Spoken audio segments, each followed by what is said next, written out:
What's up, guys? Today we're going to be reviewing one of South Africa's most expensive bakkies, the Amarok Pan Americana V6, and we're going to be putting it head to head with South Africa's budget-friendly bakkie, the GWM P-Series, which still offers incredible value at an affordable price point. So you better stay tuned for this one and learn all about it.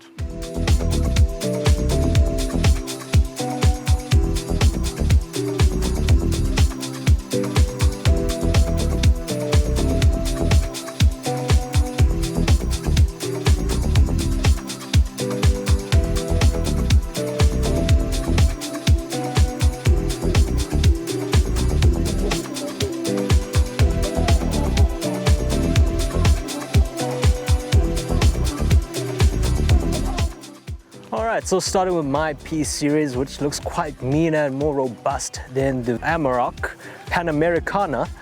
I have these daytime LED running headlights along with the black grille and a winch and a steel bumper. It just looks menacing and it looks like it will eat the Pan America up for breakfast.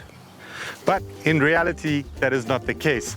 In our Amarok, we have IQ Matrix LED headlamps. We also got our V6 badging, a nice bold grille at the front, which I also think looks pretty menacing on the road. If you take notice, obviously the Pan Americana looks a lot more modern and sleek in its design when compared to the P-Series. P-Series obviously looks very off-roady and adventurous and a lot more rugged than the Pan Americana. Well, it is true indeed, but mine is purposeful, has some sort of element of ruggedness. I can clearly say and comfortably take my car off-roading without worrying about scratching my front end bumper, because I have a steel bumper. Well, that's not the case in our world, but the Pan Americana is far more rugged than the Aventura, which is more of a lifestyle-orientated bakkie. And I think all you can do is take your bakkie off-road and worry about your steel bumper, because when we go underneath the bonnet, you know that you don't have much of a comparison compared to the Amarok. However, if you're stuck in a sticky situation, I have a winch. You have a just a nice minimal design bumper. Well, if that's the case and I do get stuck, hypothetically, I will make sure to give you a call. Sure, I'll wait that call.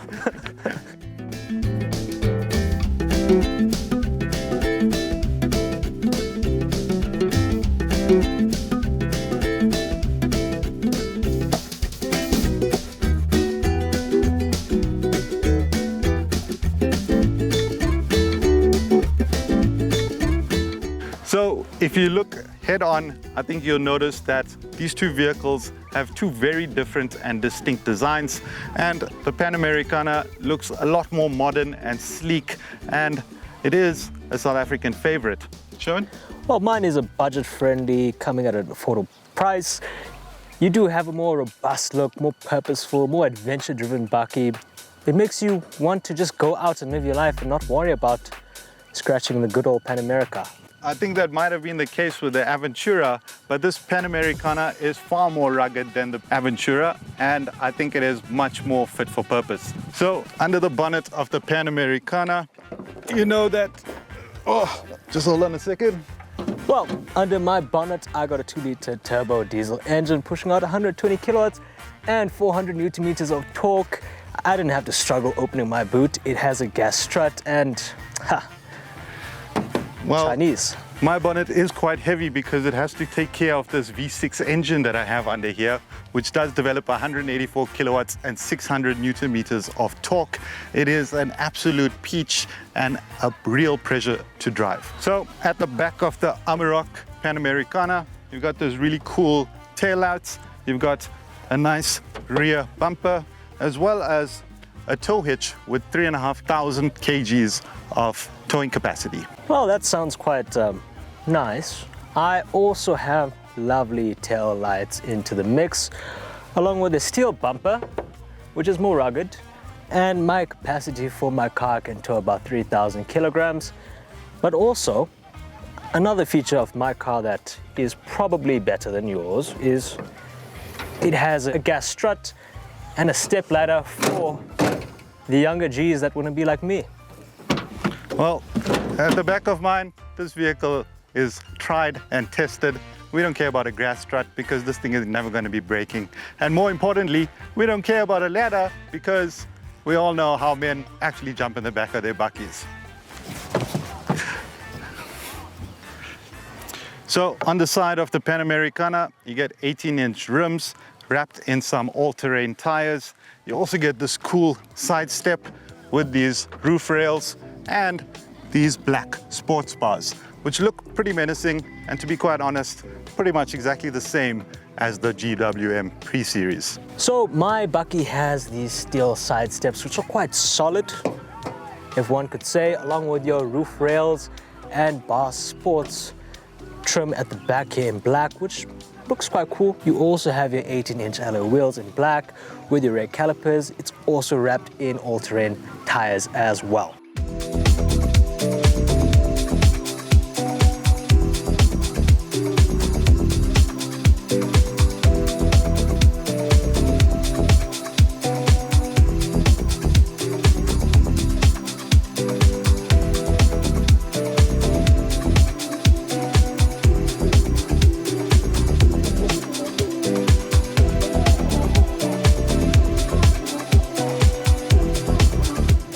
Alright, so pretty much swapped the driver's seat with the other Naidu here.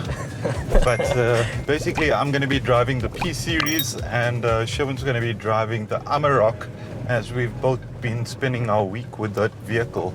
So I thought it would be a good way to kind of gauge each other's view on what's it like behind the steering. I think immediately when I get into the vehicle, you know, it does look quite modern, and it's got a lot of the features that you would find in the Amarok, like your Apple CarPlay, digital instrument cluster, as well as your digital infotainment system. Some of the things that do definitely stand out for me though is it's quite a bumpy ride in here. Indeed. And you know, I just feel like the Amarok suspension is a lot more refined. I don't know, Shivan, what do you think? I 100% agree.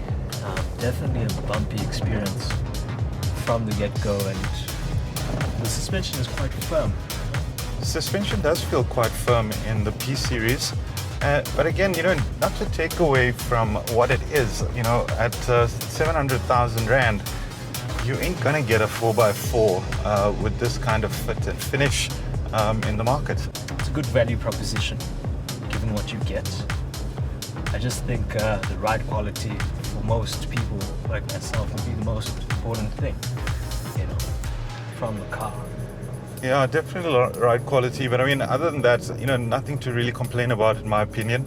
I think the ride is quite firm, but you know, you still get all the bells and whistles that you do find in a lot of the other more expensive buckies, to be quite honest, and a lot of 4x4 functionality here, which is the big upgrade on this P-Series limited model. In terms of longevity of the car and pricing and holding its value, what do you think of those aspects, Mark? Yeah, I think that's going to really boil down to the test of time, right? I think P-Series is still relatively new in the market, and I think we would have to see how it kind of holds up long term.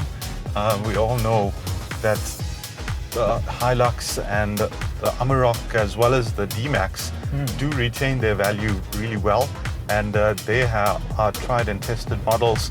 So from a longevity point of view, we already know that they've proven themselves in the market, and I think that's what GWM have got to do now, is kind of prove their value and also prove that they can kind of hold up against the stiff competition that is in South Africa. And no doubt, you know, the Chinese do know what they're doing. They've made a real impact in our market locally, but there is a bit of work to be done here. But with that said, you know, there is still a lot of nice finishes in this vehicle. And, you know, even the rear seats, I do quite like them. They look a bit more spacious and a bit more comfortable than what it is in the rear of the Amarok. Even the aircon here, I like the fact that there is buttons. And obviously on the Amarok, you know, you got to go into the menu to access your aircon controls. Minimal design, hey? Yeah, whereas here you do have the buttons available, so you can access it within the menu, or you can just simply switch it on and off, straight off with the dial. So that's pretty cool. But I mean, you know, again, not to take away anything from the P-Series, the interior is quite nice. A lot of soft touches that, you know, you generally don't find in the bakkie segment. But I think it's time. Let's jump into the Amarok and let's have a look at what that's like, Sharon, and I'm keen to get your view on that. Let's do it.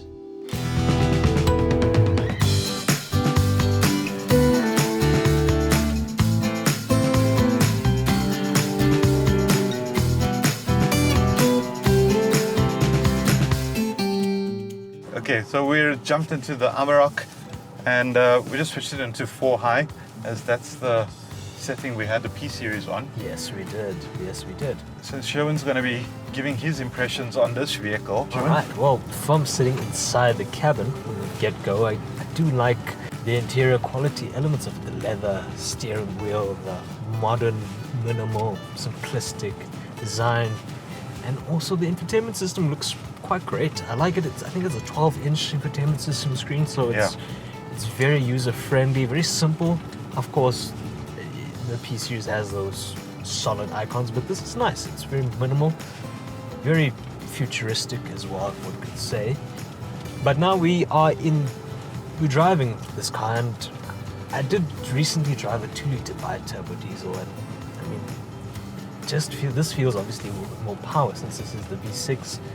I believe it pushes out 184 kilowatts, so you have a lot more power here, but same chassis, same overall feel. But man, it's just chalk and cheese in comparison to the P-Series. We're going over these bumps. I don't feel as jumpy as I was in the P-Series. Definitely a lot more refined in terms of the ride quality, especially over the bumps, because we're on a kind of a beaten path right now. Absolutely. And I think for me it's extremely noticeable. You know, in the P-Series, when you went over some of the bumps, it was very aggressive, to be quite honest with you. Definitely. And it's not absorbing, you know, the kind of rugged terrain.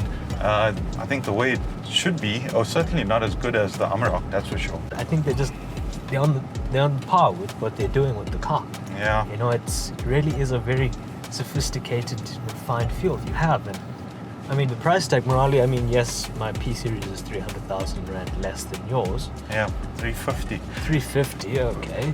But I mean, I think at the end of the day, you know, when I look at the interior, it's beautiful. Lovely interior here on the Amarok, and you know, not to discount the P-Series as well. The interior is quite nice there as well, but a lot of these nice finishes that the Amarok does have as well. But I think, you know, it's just the infotainment system on the Amarok is a bit more responsive than the P-Series. Yes, and I think obviously, you know, some of the finishes on the Amarok looks like it's maybe slightly more better quality, if I could say that. Yeah, a little bit more. I think it's upmarket, a little bit more upmarket. Yeah. Because the P-Series did have leatherette, you know, a combination of synthetic leather. And I mean, these leather seats and stuff feel quite nice on this Amarok. So I think all in all, you know, you're paying that extra money, but you can clearly see where the difference is going here. And I think for me, it's going obviously in that suspension setup is a massive thing here between the P-Series and the Amarok. Ride really being a lot more refined, obviously more power, you know, with that V6. So you know, there is quite drastic improvements. 120 kilowatts on the P-Series, and this is 184 kilowatts. But also, I mean, I did say the 2-liter bi-turbo, which was pushing out, I recently drove, was pushing out 154. But I mean, even P-Series it's a turbo diesel engine as well, and obviously their motor is just a bit, I think it's a bit of a dated motor that they're using. Yeah. So it's not as technologically advanced as the new Amaroks with their engine variants and platforms that comes with them. I think still keeping the suspension in mind, all of them probably will deliver the same good quality. It's just this is the V6, more beefier, more prowess in terms of its capabilities. And I mean, we're going over these rocky terrains, and it feels great. It feels so perfect. It's definitely taking on the bumps with the, you know, in its stride, if I could say that, when compared to the P-Series. So definitely that was one of the big things that stuck out for me. But again, you know, you can't discount the P-Series with its price point. But if you want to put in that extra money, you won't be going wrong with that Amarok as well.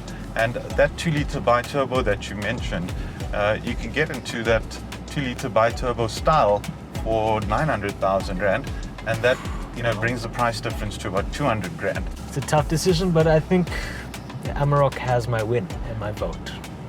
Yeah, I definitely think from the ride perspective, it's a huge difference, and I think you really start feeling it when you off-road and when you're going on the into the bumps.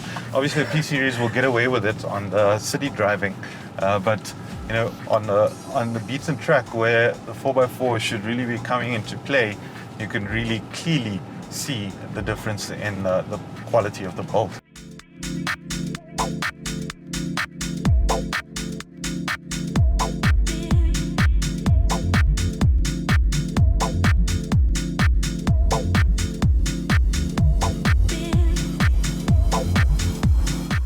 Alright, so after putting these buckies to the test, it's clear to say that if you don't have R1 million to spend and you need something budget friendly that offers you all the bells and whistles, the P-Series definitely is the car for you, or bucky for you.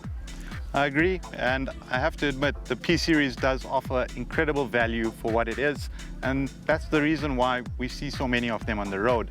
But there are definitely some key differentiators between the P-Series and the Amarok, and if money is not an option for you, then make sure that you do splurge a little bit more and you settle and go for that Amarok, because there are some small differences that make all the impact. If you do like this video, make sure that you liked and subscribe to our channel, and let us know in the comments below, what are you picking?